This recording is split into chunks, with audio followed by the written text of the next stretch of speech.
संसार किन ज्वालाओं में जल रहा है। ये बुक है मधुबन बुक, जिसका कविता है इतने ऊंचे उठो, जो कि लिखा है द्वारिका प्रसाद माहेश्वरी ने। उसका पहला प्रश्न है ये, संसार किन ज्वालाओं में जल रहा है। तो इसका उत्तर है, संसार जाति भेद के, धर्म वेश के, काले गोरे रंग द्वेष की ज्वालाओं में जल रहा है। नेक्स्ट प्रश्न है, कविता में किन बंधनों को तोड़ने की बात की गई है। उत्तर है इसका, कविता में कवि पुरानी रीतियों के मोह के बंधन को तोड़ने की बात कर रहा है। जो पुरानी रीति रिवाज हैं उनको तोड़ने की बात कर रहा है। नेक्स्ट प्रश्न देखेंगे हम यहाँ पे, युग की नई मूर्ति रचना का क्या अर्थ है।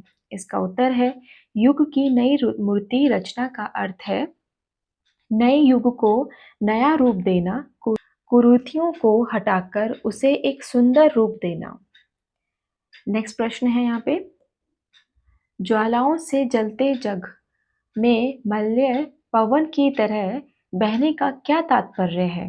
उत्तर है, इन पंक्तियों से कवि का तात्पर्य है कि समाज में जो भी बुराई, भेदभाव और नफरत की आग है, उसे समाप्त करने के लिए समाज में मल्य पर्वत से आने वाली हवा की तरह शीतलता और शांति लाने का प्रयत्न करना चाहिए। नेक्स्ट प्रश्न देखेंगे, फिफ्थ है ये, मौलिकता और सृजन का क्या संबंध है। इसका उत्तर है, मौलिकता और सृजन दोनों एक दूसरे के पर्याय हैं। जिस रचना का सृजन किया जाता है वह मौलिक ही होती है। जो रचना मौलिक नहीं है, जो रचना नकल करके रचित की गई है, उसे सृजन नहीं माना जाता है।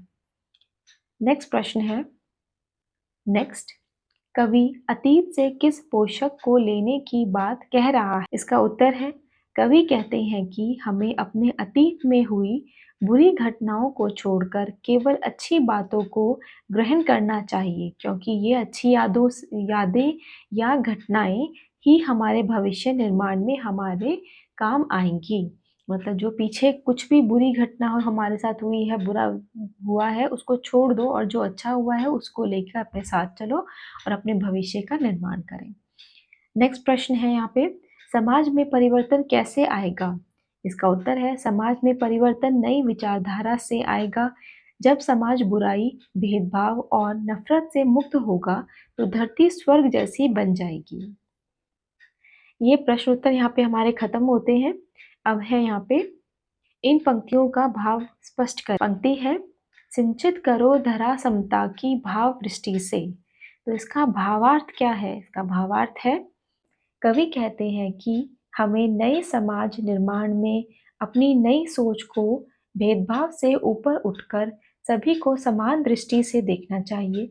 जिस प्रकार वर्षा सभी के ऊपर समान रूप से होती है, उसी प्रकार हमें भी सभी के साथ समान रूप से पेश आना चाहिए। किसी के साथ भी भेदभाव नहीं करना चाहिए। जैसे कि कुदरत, जो प्रकृति है, भेदभाव नहीं करती किसी के साथ, ना जाति से, ना रंग से, ना किसी भी चीज़ से कोई भेदभाव नहीं होता। उसी प्रकार हमें भी सबको समान दृष्टि से देखना चाहिए, कोई भी भेदभाव नहीं करना चाहिए। यहाँ पे नेक्स्ट पंक्ति है, जीर्ण शीर्ण का मोह मृत्यु का ही द्योतक है।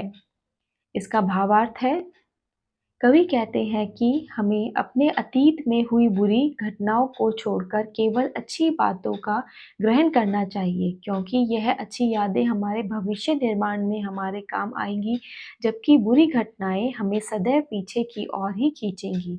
इनमें हमारा विकास अवरुद्ध होगा। तो यहाँ पे आप समझ गए होंगे कि क्या कहना चाह रहा है कवि, कि जो भी हमारी बुरी घटनाएं हैं उनको छोड़कर अच्छी घटनाओं को लेकर आगे बढ़े और अपने भविष्य का निर्माण करें, अपना विकास करें। तो यहाँ पे हमारा ये चैप्टर के प्रश्न उत्तर खत्म होते हैं। अगर आपको ये वीडियो अच्छी लगी हो तो इसको लाइक करें, सब्सक्राइब करें मेरे चैनल को और ऐसे ही मेरे साथ बने रहें। Thank you.